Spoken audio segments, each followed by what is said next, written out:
Halo, selamat datang di channel Kaonime, channel yang membahas tentang alur cerita manga dan manhwa. Tak usah berlama-lama lagi, langsung saja kita mulai pembahasannya. Gaspol. Setelah kerucu-kerucu si Choi yang melompat dan hendak menghantam Jang Tae-san dengan pipa besinya. Dan di sini Jang Tae-san yang panik. Tiba-tiba, ciat, pruak, duar. Jang Tae-san menendang kerucu-kerucunya si Choi sampai gigi mereka pun copot dan darahnya pun terciprat kemana-mana. Lalu di sini Jang Tae-san pun melompat sembari memukul bawahan si Choi. Lalu dia pun meninju satu persatu bawahan si Choi. Cerak, bruak, bruak. Kau mengagetkanku dasar bajingan. Kau memakai senjata. Kau hampir membunuhku. Dan bawahan si Choi pun akhirnya dikalahkan oleh Jang Tae-san. Jang Tae-san pun mengatakan, ayo kita akhiri ini dengan cepat, karena aku sudah mulai lapar.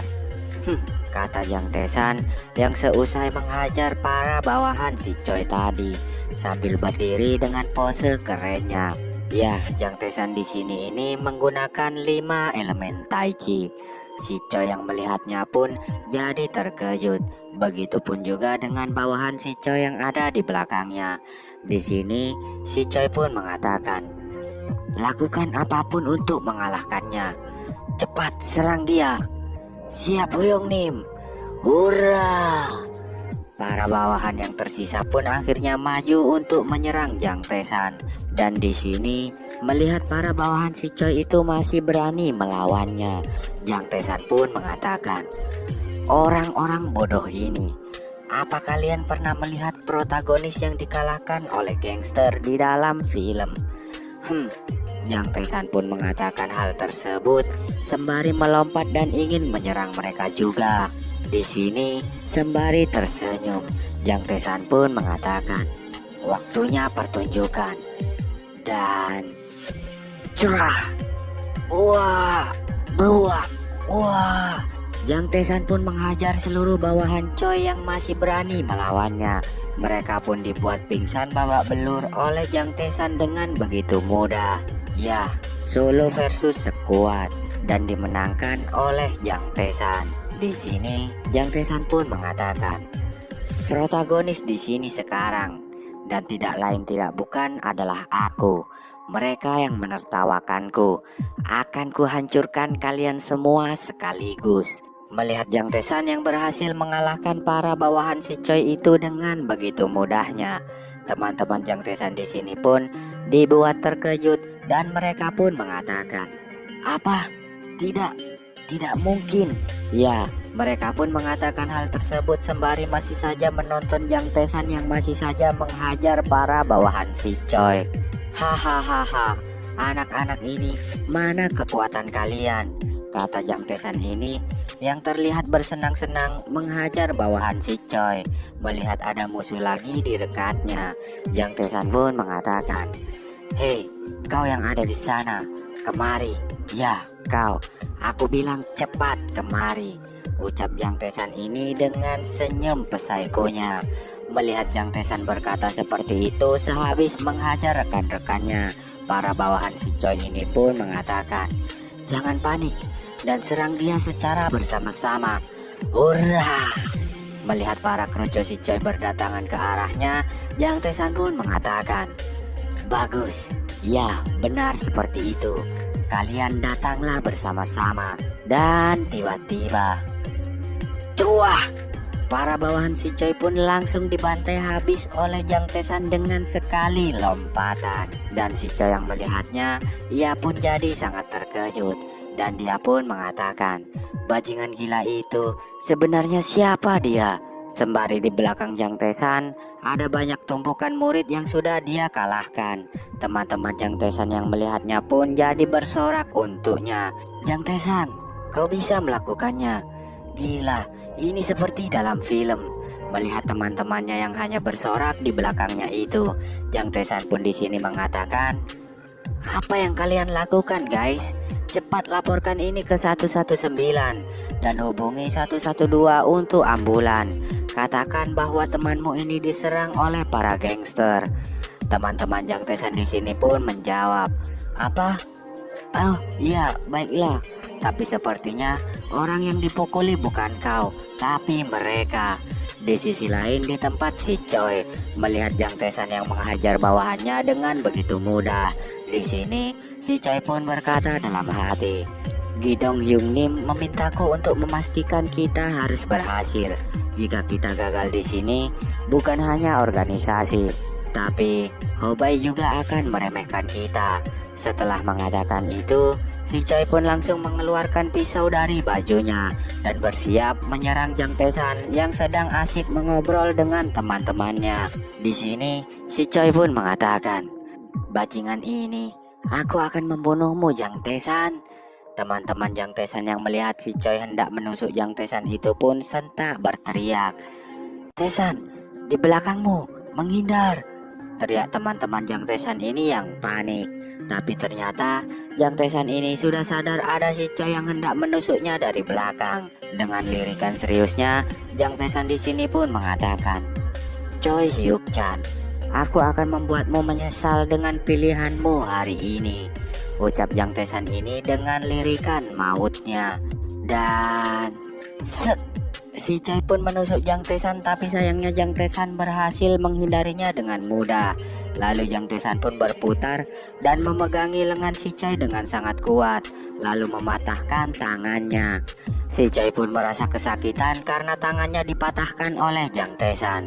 Teriakan si Choi itu sentak membuat teman-teman Jang Tesan ini sedikit terkejut melihatnya. "Tesan," kata mereka ini. Dan di sini si Choi pun berguling-guling kesakitan karena tangannya dipatahkan oleh Jang Tesan. Si Choi pun yang melihat Jang Tesan begitu mudah mengalahkannya.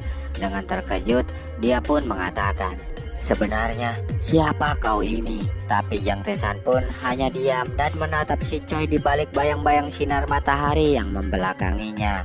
Lalu Jang Tesan pun mengatakan, "Cedera serius dari percobaan pembunuhan, organisasi kejahatan ilegal, dan bahkan bateri khusus itu cukup membuatmu dipenjara selama beberapa tahun. Oh ya, BTW, bateri itu adalah kejahatan atau kontak fisik tanpa persetujuan korban. Bahkan jika kontak tersebut bukan hanya kekerasan, tapi juga mengancam atau menyinggung." "Tunggu, apa?" kata si Choi ini yang sedikit kebingungan dengan ceramah Jang Tesan tadi. Kemudian di sini Jang Tesan pun lalu menelpon seseorang. Ya, ternyata itu adalah pengacara Jo. Jang Tesan pun bilang ke pengacara Jo, "Pengacara Jo, aku diserang secara berkelompok dan bahkan ada upaya pembunuhan. Tolong diurus." Jang Tesan pun bilang seperti itu di depan si Choi yang tangannya telah ia patahkan tadi. Si Choi di sini pun jadi ketakutan. Sembari menangis meminta ampun, si Choi pun mengatakan, "Aku salah, aku melakukan kesalahan. Tolong maafkan aku." Dalam hati si Choi di sini bilang, dia bukanlah siswa SMA yang mudah ditargetkan. Melihat tingkah si Choi yang meminta ampun itu, Jang Tesan pun tersenyum melihatnya. Dan di sini Jang Tesan pun mengatakan ke si Choi, "Oh gendut, kau ternyata sadar ya situasi apa yang kau hadapi saat ini. Baguslah," kata Jang Tesan ini. Lalu tak selang lama muncullah pemberitaan di televisi tentang pembulian yang dilakukan oleh si Choi sebelumnya dan disaksikan oleh banyak orang. Penyiar televisi ini pun mengatakan, "Insiden serangan kelompok siswa ini telah menjadi alarm besar di masyarakat kita. Kelompok siswa SMA membuat geng dan mencoba membunuh seorang siswa SMA. Kekerasan sekolah bukan hanya di kelas dan sekolahan, tapi..." Sebelum si pembawa berita itu sempat melanjutkan perkataannya, tiba-tiba scene pun berpindah di sebuah rumah yang ada penjaganya. Dan juga terdengar teriakan seseorang yang mengatakan, "Bagaimana kau menangani ini? Brengsek." Bahkan mereka menginvestigasinya, kata orang ini sembari mematikan TV-nya. Lalu orang berjas coklat ini pun mengatakan, "Aku minta maaf Hyung Nim." Setelah mengatakan itu, tiba-tiba ada sebuah remote TV yang melayang ke arahnya, sembari berkata, "Diam kau bodoh." TV, internet, semua media meliput kejadian ini dan kita tak bisa melakukan apapun, ucap orang ini yang ternyata adalah si Afro yang menuangkan minuman ke Hong Jang Hyuk di part sebelumnya. Si Afro ini pun berkata lagi, bajingan Jang Tae-san itu saat ini berbaring di rumah sakit dan jaksa menangkap para siswa SMA palsu itu, dan bahkan petugas polisi yang kubayar tidak menghubungiku sama sekali. Para bajingan sialan itu. Cih, kita tidak boleh menonjol untuk sekarang dan kontrol anak-anak dengan baik. Satu kesalahan lagi dan aku tidak akan memaafkanmu, teriak si Afro ini ke orang berjas coklat ini. Yang kemudian si orang berjas coklat ini pun menuangkan minuman anggur coklat ke si Afro sembari berkata, baik Hyung Nim, bagus, ucap si Afro ini sembari meminum anggur coklat yang dituangkan orang berjas coklat itu. Lalu di tengah si Afro ini meminum anggur coklatnya, tiba-tiba ada seseorang yang mengatakan, bagaimana minumannya? Si Afro yang tak tahu siapa yang berbicara tadi, lantas dia pun berteriak, siapa? Siapa di sana? Karena tidak ada yang menjawab sama sekali, si Afro ini menyangka bahwa tidak ada orang. Apa tidak ada orang? Kata si Afro ini dengan sedikit terkejut. Lalu tiba-tiba listrik pun padam, yang membuat mereka berdua ini pun panik dan mengatakan, apa? Listrik padam? Pria berjas coklat ini pun mengatakan, pasti ada yang memadamkan listriknya. Siapa kau? Tunjukkan dirimu sekarang. Namun tiba-tiba sebuah batu yang sangat kencang melayang tepat ke arah kepalanya dan dia pun jadi pingsan. Si Afro yang melihatnya pun jadi panik dan mengatakan, dasar bajingan sialan. Kemudian dari balik penutup jendela keluarlah seseorang dengan memakai jas yang terlihat misterius. Tapi sepertinya kita tahu siapa dia. Tapi si Afro yang melihatnya pun berkata, kau, siapa kau sebenarnya? Setelah si Afro dikejutkan oleh pria berjas hitam di part sebelumnya. Di sini, di rumah si Afro saat dalam keadaan hujan. Ya, si Afro ini pun mengatakan, siapa kau? Dan seseorang berjas hitam ini pun mengatakan, aku adalah Grim Reaper. Si Afro pun bilang, apa kau tidak takut lagi? Aku rasa kau sudah tahu siapa aku, karena kau sendiri yang datang ke sini. Apa kau ingin mati? Lalu dengan tatapan tajamnya, orang berjas hitam ini pun mengatakan, kau harus membayar semua dosamu. Beritahu aku semua dosa yang telah kau lakukan sejauh ini. Tidak ada satupun di sini yang akan membantumu. Si Afro ini pun menjawab, apa? Apa maksudmu? Bajingan ini, aku akan membunuhmu sialan. Aku adalah Pak Dae-chul, teriak si Afro ini sembari ingin menghantam pria berjas hitam tersebut. Tapi tiba-tiba, nyo, Pak Dae-chul ini pun sentak langsung ditonjok balik oleh pria berjas hitam tersebut. Sampai-sampai hidungnya pun mengeluarkan banyak darah. Wah, katanya. Namun tak sampai di situ saja, pria berjas hitam ini pun memukul lagi si Pak Dae-chul ini dengan sangat keras. Sampai-sampai membuat Pak Dae-chul ini terpelanting mundur sangat jauh, karena pukulan pria berjas hitam itu tadi sangat kuat. Wah, bajingan ini, beraninya kau memukul wajahku, ucap si Dae-chul ini sembari memegangi pipinya yang terluka dan mengeluarkan banyak darah. Tapi tiba-tiba, nyo, ruak. Pria berjas hitam ini pun memukul lagi si Dae-chul ini habis-habisan tanpa ampun. Merasakan pukulan pria berjas hitam tersebut yang sangat keras, si Dae-chul ini pun berkata dalam hati, wah, pria ini benar-benar sangat kuat.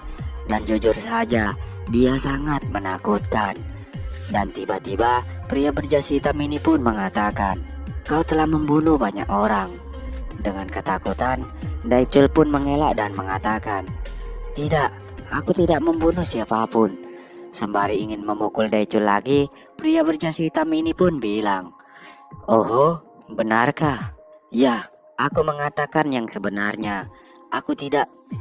Aku tidak membunuh siapapun. Tidak ada, teriak Daicul ini yang sangat ketakutan karena ingin dipukuli lagi oleh pria berjas hitam tadi. Lalu tiba-tiba pria berjas hitam ini pun menaruh tangannya di kepala Daicul, yang sentak membuat si Daicul pun sedikit kebingungan. Dan pria berjas hitam ini pun mengatakan, "Apa kau bisa mendengar suara-suara itu? Jeritan penuh air mata dan kesedihan dari orang-orang yang kau bunuh." Lalu kita pun diperlihatkan banyak mayat yang sedang berjalan di belakang pria berjas hitam ini, yang sedang memegang kepala si Daicul. Bayangan hantu mayat-mayat itu pun memegang Daicul. Daicul yang melihatnya pun berkata, "Apa ini?" katanya. Dan para hantu mayat-mayat ini pun mengatakan, "Kau yang membunuhku. Kau telah membunuhku. Selamatkan aku. Daicul, Pak Daicul, kau telah membunuhku." Dan di saat pria berjas hitam melepaskan pegangannya, tiba-tiba semua bayangan hantu mayat-mayat itu pun menghilang. Melihat Daicul yang hanya bengong saja. Setelah kejadian tadi, pria berjas hitam ini pun mengatakan, "Kenapa? Apa sekarang kau akhirnya mengingat semuanya?" Daicul pun menjawab, "Apa-apaan? Itu terasa seperti hipnotis. Di mana kau membeli obat itu?" "Hahaha, aku hampir saja tertipu," kata Daicul dengan tertawa dan canggung. Namun pria berjas hitam ini pun mengatakan, "Apa yang kau lihat sekarang adalah roh orang yang kau dan anak buahmu bunuh tanpa merasa bersalah. Kau tidak memberiku pilihan." Dan sep, pria berjas hitam ini pun tiba-tiba memegang lagi kepala si Daicul. Melihatnya, Daicul pun mengatakan, "Apa kau akan menipuku lagi, ha?" Dan mayat-mayat tadi yang tadinya menghilang tiba-tiba muncul kembali dan berlari ke arah si Daicul, lalu memegangi seluruh tubuh si Daicul tanpa Daicul bisa melakukan apa-apa. Ada yang memegangi kepala, tangan, kaki, yang membuat Daicul berteriak ketakutan. "Wah!" teriak si Daicul ini dengan sangat keras sampai-sampai terdengar keluar rumahnya. Dan tak selang lama, pria berjas hitam itu pun melepaskan lagi pegangan tangannya, yang sentak membuat si Daicul pun terengah-engah kelelahan. Dan tak selang lama, dia pun tak sadarkan diri untuk beberapa saat. Pria berjas hitam ini pun yang melihat si Daicul terkapar di lantai. Dia pun mengatakan, "Apa itu menyakitkan? Kau belum pernah merasakan sakit seperti ini, kan? Apa kau sekarang dapat merasakan sakit dan kesedihan dari orang-orang yang kau bunuh?" Dengan sangat ketakutan, Daicul pun menjawab sampai tersedak-sedak, Aku tidak tahu. Aku benar-benar tidak tahu," teriak si Daicul ini yang ketakutan. Sembari ingin memegangi lagi kepala si Daicul, pria berjas hitam ini pun mengatakan, "Orang sepertimu tidak punya hak untuk hidup. Namun setidaknya aku harus membuatmu membayar dosa-dosamu sebelum kau mati." Mendengar pria itu ingin membunuhnya dan juga melihat pria itu ingin memegang kepalanya lagi, Daicul dengan sangat ketakutan, dia pun berteriak mengatakan, "Wah, tunggu, berhenti, tolong hentikan, tolong ampuni aku, tolong." Melihat si Daicul memohon-mohon minta ampun kepadanya, pria berjas hitam ini pun mengatakan, "Kalau begitu, beritahu aku, berapa banyak orang yang telah kau bunuh?" Daicul yang mendengarnya dan juga setelah Daicul merasakan kengerian sebelumnya, dengan gemetaran Daicul pun berkata dalam hati, "Apa dia benar-benar Grim Reaper? Jika benar, maka itu menjelaskan mengapa hantu-hantu mayat tadi itu muncul di depan mataku." Kemudian dengan sangat ketakutan, Daicul pun mengatakan, Sembilan orang." Namun pria berjas hitam ini pun menyangkalnya dan mengatakan, "Kau bukan membunuh 9 orang, tapi kau membunuh 10 orang, termasuk pembunuhan pertama yang kau lakukan, kan? Apa kau sudah lupa tentang itu?" "Ya, tentang siswi SMA wanita berseragam itu." Pria berjas hitam ini pun mengatakan hal tersebut sembari hantu dari siswi SMA yang pernah dibunuh Daicul muncul di hadapan Daicul. "Daicul," ucap hantu ini yang muncul di hadapan Daicul dengan sangat menyeramkan. Daicul pun yang melihatnya jadi menjerit ketakutan. Ya, kasus pembunuhan yang ingin disembunyikan Daicul 30 tahun lalu, ketika Daicul memperkosa dan membunuh gadis SMA yang dia sukai saat itu. Mengingat pembunuhan pertamanya tersebut, Daicul pun jadi lemas tak berdaya. Lalu pria berjas hitam tadi pun melempar sebuah handphone ke Daicul sembari mengatakan, "Serahkan dirimu dan beritahu mereka semua dosa yang telah kau lakukan. Dengan cara itu, kau akan membayar dosa-dosamu." Dengan sangat ketakutan, Daicul pun menjawab, "Baiklah, baiklah, aku akan menyerahkan diriku." Dan satu lagi, tentang Hong Jang-hyuk. Mengakulah tentang dia juga. Kalau tidak, keluargamu juga akan mengalami rasa sakit yang sama seperti yang kau rasakan hari ini. Paham? Mendengarnya, Daicul pun jadi sangat terkejut. Dengan mulut yang penuh darah, dia pun berkata dalam hati, "Dia ini iblis," kata Daicul dalam hati. Kemudian, Daicul yang pasrah pun mengatakan, "Baiklah, aku akan melakukannya," kata Daicul ini yang pasrah, lemas tak berdaya di depan pria misterius berjas hitam tersebut. Dan kita pun diperlihatkan hujan deras yang turun di luar rumah Daicul. Dan setelahnya, scene pun berpindah di sebuah rumah sakit. Banyak orang yang berlalu lalang di rumah sakit ini, dan mereka pun juga sedang menggosipkan berita yang hangat tentang Daicul yang mengakui kejahatannya. Mereka pun mengatakan, "Apa kau melihat berita hari ini?" "Ya, aku dengar hari ini ada beberapa potongan tubuh ditemukan tergantung di atas bendungan. Dan mereka juga menemukan tubuh siswi SMA yang terbunuh 30 tahun lalu. Benarkah? Aku dengar bahwa pelakunya adalah ketua geng bernama Pak Daicul. Dan katanya dia menyerahkan dirinya. Tapi semua hal ini terjadi karena Hong Jang-hyuk." "Serius?" "Ya, dan sekarang kabarnya semua gangster di area ini telah menghilang. Bukan hanya itu, tapi juga jaksa dan polisi yang korup diberhentikan dari jabatannya," kata orang-orang yang sedang menggosipkan tentang berita yang sedang viral baru-baru ini. Namun di rumah sakit ini ada seseorang yang sedang gemetaran di balik selimut. Ya, ternyata orang berjas hitam sebelumnya adalah Jang Tae-san. Dan di sini juga para hantu Jang Tae-san yang ia panggil sebelumnya masih terlihat di sekitaran Jang Tae-san, yang membuatnya sedikit panik ketakutan. Jang Tae-san pun mengatakan, "Semuanya berjalan dengan baik, tapi kenapa aku masih melihat hantu-hantu ini?" kata Jang Tae-san ini sembari gemetaran ketakutan di tempat tidurnya. Karena ada banyak hantu berkentayangan di belakang Jang Tae-san. Setelah Jang Tae-san ketakutan di ruangan rumah sakitnya di part sebelumnya, di sini kita pun diperlihatkan debat live 200 menit yang membahas tentang persoalan Pak Daicul sebelumnya. Pembawa acara ini pun mengatakan, "Halo semua, kami di sini akan memulai perdebatan tentang kasus 10 warga sipil yang tidak bersalah dibunuh oleh gangster. Sekarang, mari kita mulai." Dalam debat live, pria berkacamata ini pun mengatakan, kasus ini tidak hanya di kota Jeongju. Masalahnya adalah bagaimana pemerintah menangani kasus ini dengan ceroboh. Bukan hanya polisi yang disuap oleh gangster, tapi juga jaksa. Kasus ini harus diinvestigasi lebih lanjut. Dan pria berjas coklat ini pun menjawab, "Apa yang Anda katakan?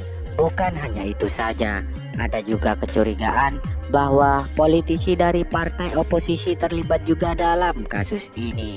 Kita perlu investigasi menyeluruh untuk ini." Dan debat pun mulai memanas yang intinya membahas tentang kasus Pak Daicul sebelumnya. Dan setelahnya, scene pun berpindah di rumah sakit tempat Jang Tae-san dirawat. Dan Tae-san di sini pun masih merasa ketakutan karena hantu-hantu itu masih saja mengikutinya. Jang Tae-san pun di sini mengatakan, "Kenapa? Kenapa? Kenapa aku melihat hantu? Apa aku jadi dukun sekarang? Tunggu dulu, apa itu berarti dia hantu juga?" kata Jang Tae-san ini sembari mengingat kakek tua dulu yang pernah meregresinya dan juga melatihnya. Jang Tae-san pun berkata lagi, "Aku mati dan hantu itu membantuku untuk kembali ke masa lalu. Hidup ini Aku tidak tahu lagi. Baiklah, Tesan, semua akan baik-baik saja, ucap Jang Tesan ini sembari menutup dirinya lagi dengan selimut. Tapi tak selang lama, tiba-tiba di balik selimutnya dia pun melihat hantu yang sangat menyeramkan tepat di hadapannya, yang sentak saja membuat Jang Tesan jadi terkejut dan matanya pun melotot sampai-sampai seperti mau copot. Wah! Jang Tesan pun berteriak sekencang-kencangnya karena sangat terkejut. Sampai-sampai terdengar orang-orang yang ada di luar ruangannya. Dengan sangat ketakutan dan mencoba untuk keluar dari ruangannya, Jang Tesan pun mengatakan, "Apa-apaan ini? Apa karena ini rumah sakit dan banyak orang yang meninggal di sini? Aku jadi bisa melihat hantu-hantu itu, dan juga kenapa hantu-hantu itu terus saja menggangguku?" kata Jang Tesan ini yang sangat ketakutan dan mencoba keluar dari ruang kamar rumah sakitnya. Namun tak selang lama, tiba-tiba di balik pintu kamarnya ada bayang-bayang seseorang yang datang dan mengetuk pintu. Jang Tesan pun berteriak, "Wah, apalagi ini? Apa ada hantu lagi?" Dan tiba-tiba, set, pintu pun terbuka dan ada seseorang yang melangkah masuk lalu berlari ke arah pelukannya. Ya, ternyata itu adalah Seoryong yang menjenguk Jang Tesan. "Tesan opa," ucap Seoryong ini yang sudah ada di pelukan Jang Tesan. Ya, Seoryong ini khawatir tentang keadaan Jang Tesan sampai-sampai membuatnya menangis dan mengatakan, "Apa kau tahu seberapa khawatirnya aku setelah mendengar kabarmu itu? Aku pikir aku tidak akan bisa melihatmu lagi." "Oe, oe," ucap Seoryong ini dengan menangis karena sangat mengkhawatirkan kondisi Jang Tesan.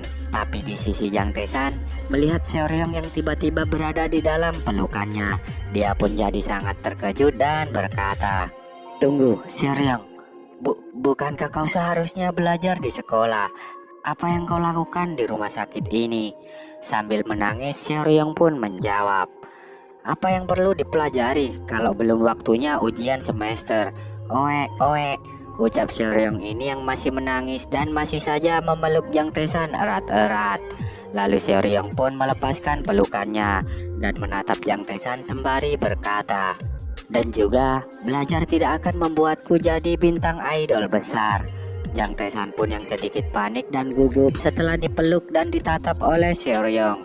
Jang Tesan pun mengatakan, aku mengerti, jadi bisakah kau?" Namun sebelum Jang Tesan sempat melanjutkan perkataannya, tiba-tiba Seoryong pun memeluknya lagi semakin erat sembari mengatakan, "Opa, apa kau terluka sangat banyak, Opa?" Sentak hal tersebut pun membuat Jang Tesan semakin gugup. Ya, tahu sendirilah, opanya si Seoryong nempel banget cuy ke Jang Tesan. Gimana nggak buat Jang Tesan ketar-ketir, ya kan? Tapi tak selang lama, Jang Tesan pun mengatakan, "Tidak, aku baik-baik saja." Kemudian tangan Seoryong pun yang lembut menyentuh jidat Tesan untuk memastikan Jang Tesan benar-benar baik-baik saja. Melihatnya dengan sedikit gugup, Jang Tesan pun berkata dalam hati, tangannya sangat lembut." Dan di sini setelah si Seoryong menyentuh jidat Jang Tesan, dia pun mengatakan, "Bagus, untunglah kau tidak demam." Tapi bukan itu saja masalahnya. Jang Tesan yang tak sengaja melihat ke arah dada si Seoryong yang begitu dekat, mukanya pun jadi memerah dan membuat suasana pun berubah. Jang Tesan yang merasakan suasananya memanas, dia pun berkata dalam hati, Ini sangat berbahaya jika diteruskan." Tidak, Jang Tesan, sadarlah. Dia sudah seperti keponakan bagimu. Dasar kau bajingan, mikir apa kau ini?" ucap Jang Tesan pada dirinya sendiri untuk menyadarkan dirinya dari godaan Seoryong yang begitu kuat tersebut. Melihat tangan Jang Tesan yang gemetaran memegangi pundaknya, tiba-tiba Seoryong pun berkata, "Opa." Dan tiba-tiba Seoryong pun memasang pose yang sudah siap untuk dicium oleh Jang Tesan. Melihatnya, Jang Tesan pun jadi sangat terkejut dan gak tahu harus berbuat apa. Dia pun mengatakan, Seoryong, tunggu. Melihat keimutan dan bibir Seoryong yang menggoda ini, sesaat Jang Taesan pun sempat berpikir untuk menciumnya. Tapi di sisi lain, Jang Taesan pun meronta-ronta dan mengatakan pada dirinya sendiri, "Tenanglah Jang Taesan, kau ini sudah milik Yerin Nuna. Tapi dia yang seperti ini benar-benar cantik," kata Jang Taesan ini sembari berkeringat dingin. Tapi di tengah Jang Taesan memandangi Seoryong dengan berkeringat dingin ini, tiba-tiba ada seseorang lagi yang membuka pintu kamarnya. Dan sepertinya kita tahu siapa orang ini. Tapi sayangnya Jang Taesan tak menyadari kehadiran orang tersebut dan masih saja terus memandangi bibir Seoryong yang seksi. Dan di hadapan Seoryong ini, Jang Taesan pun dengan sedikit ragu-ragu, dia pun berkata dalam hati, "Ini adalah suasana di mana tidak aneh jika aku menciumnya. Sialan, apa yang harus aku lakukan?" Ucap Jang Taesan ini yang masih bimbang antara menciumnya atau tidak. Tapi tiba-tiba Jang Taesan pun mengatakan dalam hati, "Ah, bodoh amat." Seusai mengatakan itu, Jang Taesan pun hendak mencium si Seoryong. Tapi tiba-tiba ada suara yang mengatakan, "Apa yang kalian berdua ingin lakukan?" teriak orang tersebut. Yah, dan ternyata itu adalah si Lee Yerin, seseorang yang hendak masuk ke ruangan Jang Taesan sebelumnya. Melihatnya, Jang Taesan pun jadi sangat terkejut dong dan mengatakan, "Yerin Sanbe," ucap Jang Taesan ini dengan matanya yang melotot dan tanpa sadar mendorong si Seoryong menjauh dari dekatnya. Dengan panik, Jang Taesan di sini pun mengatakan, "Yerin Sanbe, bagaimana kau bisa ke sini?" Ada sesuatu yang masuk ke dalam mataku. Jadi dan dia hanya kau tahu. Ya, dia hanya membantuku dengan meniupnya," ucap Jang Taesan ini yang mencari-cari alasan ke Lee Yerin dengan gagap dan sangat panik. Seoryong yang mendengarnya hanya bisa mengelus-ngelus kepalanya dengan raut wajah muramnya. Dengan berlinang air mata, Lee Yerin pun mengatakan, "Aku pikir kau terluka, tapi sepertinya kau baik-baik saja." "Tentu saja, aku datang ke sini karena khawatir." Jang Taesan yang mendengarnya pun berkata dalam hati, "Ini benar-benar seperti kau tertangkap basah oleh pacarmu," kata Jang Taesan ini dalam hati dengan raut wajah tak enaknya. Begitupun juga si Seoryong. Ya, mereka berdua ini pun jadi sangat canggung karena melihat si Lee Yerin yang tiba-tiba menangis sembari mengatakan hal tersebut. Jang Taesan pun di sini bilang ke Lee Yerin, "Ah, jadi begitu ya." Lalu suasana di antara mereka pun jadi hening untuk sejenak. Dan tiba-tiba Seoryong pun menyapa si Lee Yerin, "Halo Sanbe." Lee Yerin pun menjawab dengan menyapa si Seoryong juga, "Hai Seoryong." Namun perkataan mereka ini dalam hati berbeda dengan apa yang baru saja mereka ucapkan. Mereka berdua ini pun dalam hati mengatakan, "Kau menggangguku, kau juga menggangguku," kata mereka berdua ini yang seakan-akan mengobrol tanpa ada suara. Ya, kayak semacam telepati gitulah ya guys ya. Oke, lanjut. Duel merebutkan Jang Taesan akhirnya pun dimulai lagi antara dua gadis cantik ini. Melihat suasana yang dirasa agak sedikit panas, Jang Taesan pun mengatakan kepada mereka berdua untuk duduk dulu. "Ah, kalian berdua silakan duduk dulu saja. Aku akan mengambilkan minum untuk kalian. Hehehe," ucap Jang Taesan ini dengan senyum-senyum canggung. Jang Taesan pun memberikan mereka berdua minum dan juga membukakan minuman mereka berdua. Namun di sisi lain, di saat Seoryong dan Lee Yerin ini mengobrol, mereka pun malah saling nyindir. Di sini Seoryong pun mengatakan, "Ujian masuk perguruan tinggi sudah dekat, dan kau masih punya waktu untuk datang ke sini ya Sanbe." Lee Yerin pun menjawab, "Tentu saja, Taesan terluka, jadi aku harus mengunjunginya tidak peduli seberapa sibuknya aku." Melihat pembicaraan mereka yang saling nyindir, Jang Taesan pun berkata dalam hati, bagaimana bisa mereka tersenyum dan bertatapan sinis seperti itu di saat yang sama? Aku harus mengubah suasananya. Lalu Jang Taesan pun bertanya ke Seoryong, "Seoryong, apa kau pernah ke Seoul? Apa kau belum menandatangani kontrak dengan agensi?" Mendengarnya, Dengan sangat antusias, Seoryong pun menjawab, bagaimana kau tahu tentang itu, Opa? Begitu ya. Jadi kau tertarik padaku ya, Opa? Seoryong pun mengatakan itu keras-keras yang seakan ingin membuat si Yerin cemburu. Lalu setelahnya, Jang Tae-san pun bertanya ke Lee Yerin, kalau Sanbe bagaimana denganmu? Kau sudah selesai ujian tengah semester kan? Apa hasilnya sudah keluar?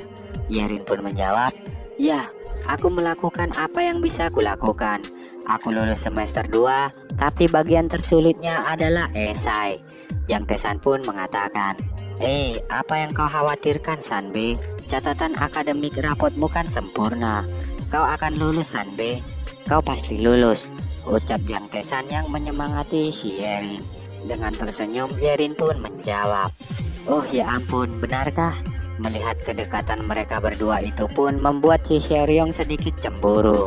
Dengan sedikit emosi, Seoryong pun berkata dalam hati, mereka berdua ini. Namun tak selang lama, Jang Tae-san pun berteriak, kau pasti bisa melakukannya, Yerin Sanbe. Niatnya Jang Tae-san ngomong seperti itu sih sebenarnya ingin mencairkan suasana.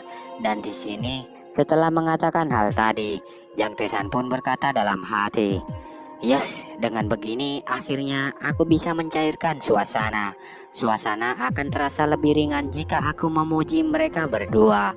Hahaha, kata Jang Tae-san ini dalam hati dengan senyum yang dipaksakan. Namun berbeda dengan ekspektasinya. Di sini Jang Tae-san pun malah membuat suasana jadi semakin buruk. Di sini mereka berdua pun mengatakan, sekarang aku merasa lebih buruk. Dan mereka berdua ini pun saling memalingkan wajah mereka satu sama lain. Dan Seoryong pun mengatakan, aku sudah selesai minum. Aku juga, ucap mereka berdua ini yang sedang bad mood. Ya, di sini Jang Tae-san tak sadar bahwa jika memuji mereka berdua malah membuat suasananya jadi makin runyam. Ya, hati cewek memang sulit untuk ditebak, iya enggak? Melihat tingkah mereka berdua itu, di sini Jang Tae-san pun mengatakan, apa aku membuat kesalahan lagi? Tak ingin berlama-lama dengan suasana yang buruk ini, Jang Tae-san pun berinisiatif mencairkan suasana dengan mengatakan ke Yerin dan Seoryong, aku lapar, ayo makan pizza. Sanbe, bagaimana menurutmu? Dan juga bagaimana denganmu, Seoryong? Ucap Jang Tae-san ini yang berpura-pura lapar supaya bisa mencairkan suasana. Dengan sedikit malu-malu mereka pun mengatakan, Opa, apa kau bertanya kepada aku? Yerin pun juga mengatakan, sepertinya aku juga mau. Lalu Jang Tae-san pun dengan senyum yang dipaksakan, dia pun berkata, kalau begitu tunggu aku di luar, aku akan mengganti pakaianku. Mendengar Jang Tae-san ingin berganti pakaian, sentak membuat otak mereka berdua ini pun traveling kemana-mana dan mengatakan, mungkinkah? Ya, kata mereka berdua ini yang sepertinya kelihatan kompak sembari membayangkan Jang Tae-san ganti baju. Lalu di balik pintu ini Seoryong pun mengatakan, oi opa, bisakah kau mengganti baju di depan kami? Yerin pun juga berkata, ya, sepertinya itu tidak apa-apa, Tae-san. Setelahnya, scene pun berpindah di sebuah gedung yang Mimin gak tahu gedung apa ini. Dan ternyata ini adalah gedung tempat Pak Tua yang sempat dibuat kesal oleh Jang Tae-san di part-part sebelumnya karena jual beli saham. Dan Pak Tua ini pun diberitahu bawahannya untuk melihat dokumen profit rate. Bawahan Pak Tua ini pun mengatakan, Pak Ketua Tim, apa Anda sudah melihat profit rate-nya? Dan Pak Tua ini pun menjawab, ya. Dia pun mengatakan itu sembari melihat dokumen profit rate-nya. Kemudian para bawahan Pak Tua ini pun mengatakan, apa dia dewa saham? Atau mungkin jenius?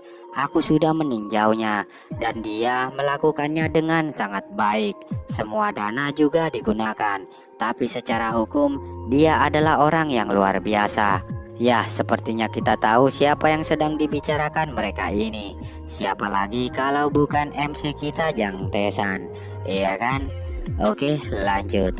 Lalu di sini Pak Tua ini pun mengatakan ke para bawahannya, benar sekali. Jadi kalian harus bekerja lebih baik untuk mendapatkan kebanggaan itu bagi dirimu sendiri. Apa? teriak para bawahan Pak Tua ini dengan serentak setelah mendengarkan perkataan Pak Tua tadi. Kemudian Pak Tua ini pun berkata lagi, "Ya, kalian adalah pedagang saham berpengalaman yang bahkan tidak bisa melakukan pekerjaan seperti siswa SMA ini." Mendengarnya, para bawahan Pak Tua ini pun jadi sangat terkejut dan berkata, Apa yang Anda katakan barusan? Dia masih di bawah umur." Kata mereka ini yang mengetahui bahwa orang jenius saham selama ini yang mereka ketahui adalah seorang murid SMA, dan itu masihlah di bawah umur. Ya, tercengang, kaget, dan shock berat tentunya. Scene pun berpindah. Di sini kita pun diperlihatkan salju yang sedang turun dan juga ada keluarga Jang Tae-san yang sedang menikmati momen salju turun tersebut di sebuah apartemen yang mewah. Jang Tae-san yang melihat ayahnya begitu menikmati momen salju turun tersebut, dia pun berkata, "Ayah, sepertinya kau begitu menikmati pemandangan salju yang turun ini ya?" Ayah Jang Tae-san pun mengatakan, "Tidak juga. Kau mungkin akan mengerti sesuatu ketika kau pergi ke militer nanti, Tae-san." Ya, karena di kehidupan sebelumnya Jang Tae-san sudah pernah ikut wajib militer, dia pun sentak menjawab, aku juga tahu itu. Itu kan hanya kotoran putih iblis yang jatuh dari langit." Ya, perkataan Jang Tae-san itu pun sentak membuat ayah Jang Tae-san jadi sedikit terkejut dan mengatakan, "Bagaimana kau tahu?" Karena Jang Tae-san di sini keceplosan, dia pun jadi mengalihkan pembicaraannya. Ayah, rumah kita kan hampir selesai direnovasi kan? Dan ternyata rumah Jang Tae-san ini sedang dalam renovasi, makanya mereka pindah ke apartemen mewah tadi. Dan renovasi rumah Jang Tae-san di sini sudah mau selesai. Ayah Jang Tae-san di sini pun mengatakan, "Sepertinya kita bisa menempatinya dalam waktu sekitar 1 bulan." Namun karena tempat yang sekarang mereka tinggali ini begitu nyaman dan mewah, adik-adik Jang Tae-san ini pun berkata, "Opa, bisakah kita tinggal di sini setelah masuk SMA nanti?" Jang Tae-san pun menjawab, "Ya, tentu saja. Tempat ini sangat dekat dengan SMA perempuan Jangju. Kalian bahkan bisa pergi ke sana dengan berjalan kaki." "Wah, benarkah? Asik," teriak adik-adik Jang Tae-san tersebut yang senang karena dibolehin tinggal di apartemen mewah ini. Lalu setelahnya mereka pun pindah ke dalam apartemen.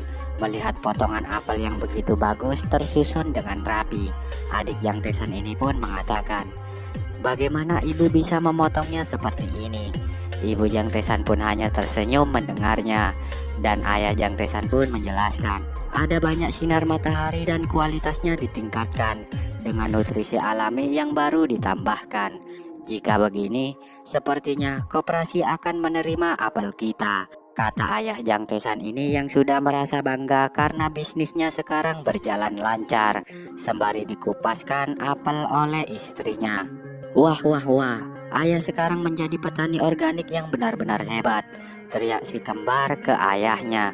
Lalu tak selang lama, ibunya Jang Tae-san pun bertanya ke Jang Tae-san, "Nak, gimana dengan tulisanmu? Apakah semua baik-baik saja?"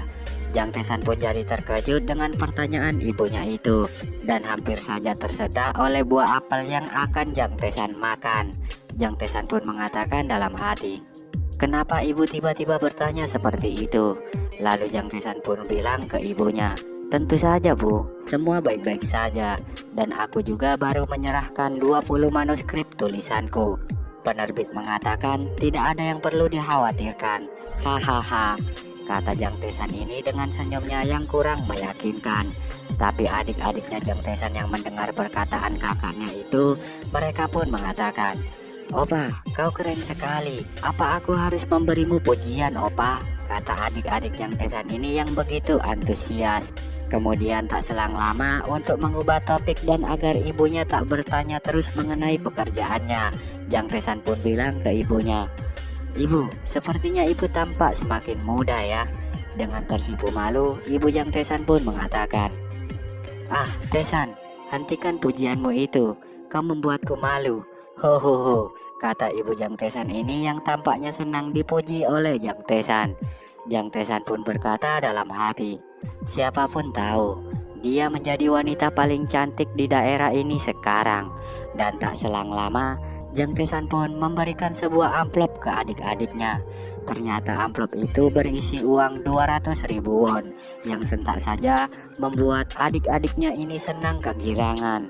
Mereka pun mengatakan, "Opa, kau memang yang terbaik." Melihat adik-adiknya yang begitu bahagia setelah dikasih uang tersebut, Jang Tesan pun berkata dalam hati, "Ya, benar. Uang adalah kebahagiaan. Orang tuaku sering bertanya tentang uang. Mungkin mereka mengira aku bekerja sangat keras untuk menghasilkan uang itu. Tapi untungnya mereka tidak serakah dan bersyukur dengan semua uang yang kuberikan ini."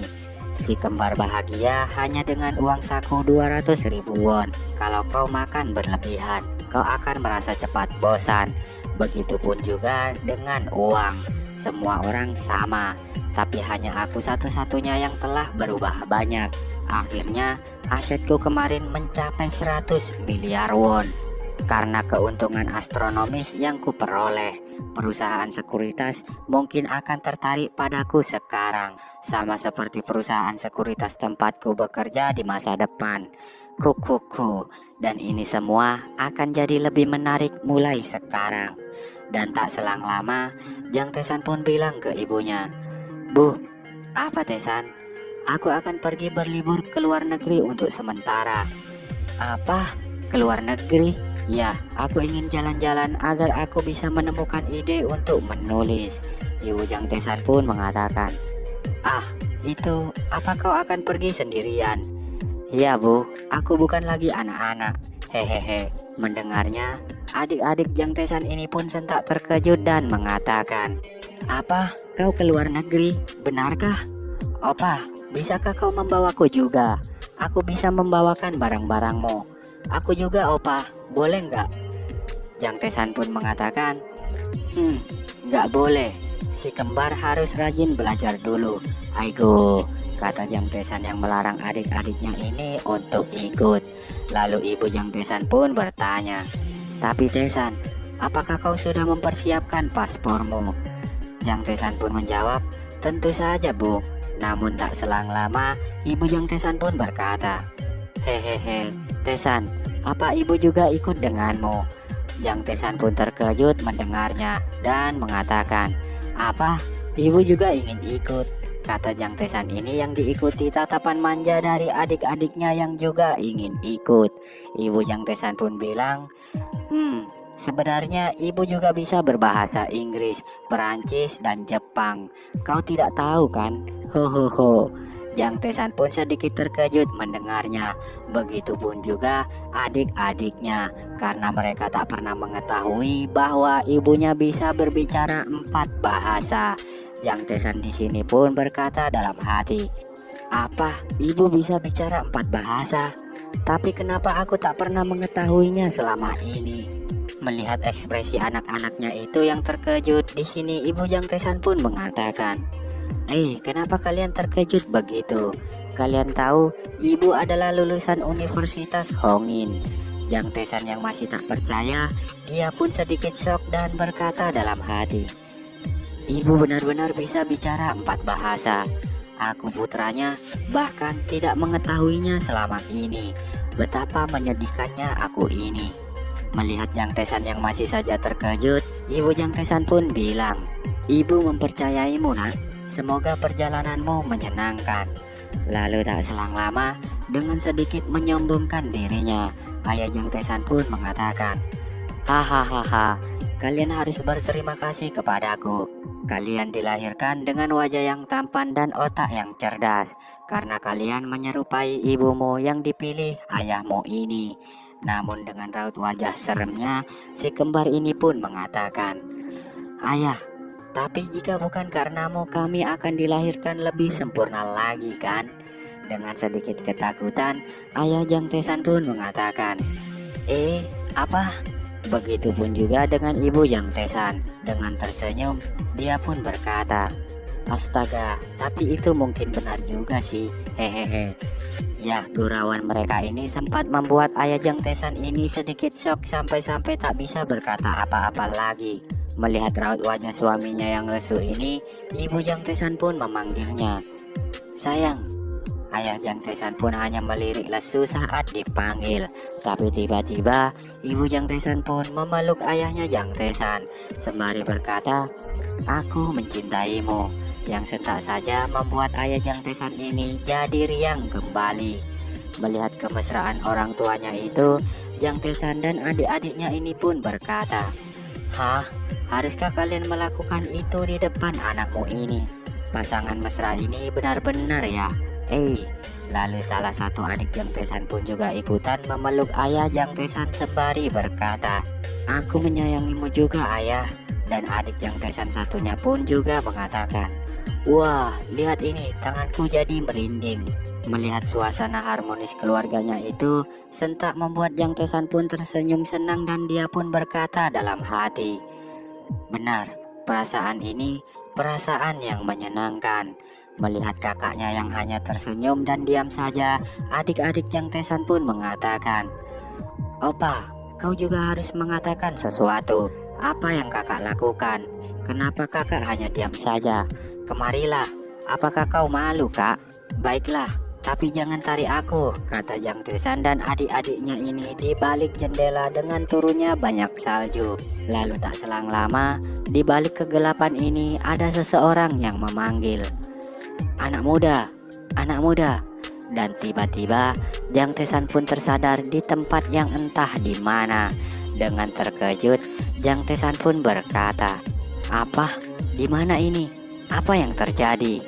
Kemudian ada seseorang yang muncul di hadapannya sembari berkata, "Kau sudah bangun ya?" "Siapa?" ucap Jang Taesan ini yang terkejut dengan kehadiran orang tersebut yang tiba-tiba. Ya, ternyata orang itu adalah seorang orang tua yang berkacamata ini. Dia pun mengatakan, "Senang bertemu denganmu anak muda." Jang Taesan pun yang masih terkejut pun berkata, "Kakek, kau siapa?" "Kakek, aku belum setua itu." Dengan sedikit membentak dan berteriak, Jang Taesan pun mengatakan, "Aku bertanya siapa kau?" Melihat tingkahnya Jang Taesan tersebut, orang ini pun mengatakan, "Bocah ini benar-benar ya, dia tak tahu sopan santun dan dia juga berbicara informal kepadaku." Namun tak selang lama, Jang Taesan pun berkata lagi, "Dan juga di mana ini kakek?" Kakek ini pun menjawab, "Tidak usah takut, ini adalah rumahku." "Apa? Ini sebuah rumah?" Kakek ini pun bilang, "Ya, memang masih jelek karena levelnya rendah. Soalnya aku kekurangan poin." Mendengarnya, Jang Taesan pun mengatakan, "Apa? Kalau begitu apa ini sesuatu seperti les privat?" Ya, les privat seperti seseorang yang pernah memberikan Jang Taesan kekuatan Tai Chi di part-part sebelumnya. Yang Mimin gak tahu part keberapa itu. Mendengarnya, sejenak kakek ini hanya menatap Jang Taesan. Lalu dia pun berkata, "Seumur hidupku, aku berbicara 20 bahasa. Seolah-olah itu adalah bahasa asliku. Selain itu, ada 50 bahasa lain yang bisa kutangani." Jang Taesan yang tak mengerti maksud kakek tersebut pun mengatakan, "Apa? Apa yang kau bicarakan, kek? Terus memangnya ada apa dengan bahasanya?" Mendengarnya, kakek ini pun tersenyum dan berkata, Aku adalah seorang poliglot. BTW, poliglot ini adalah seseorang yang bisa menggunakan 3 bahasa atau lebih ya." "Oke, lanjut." Lalu kakek ini pun memperkenalkan dirinya. "Namaku adalah Chris Barnesdal." Dan ya, itu adalah akhir dari part kali ini.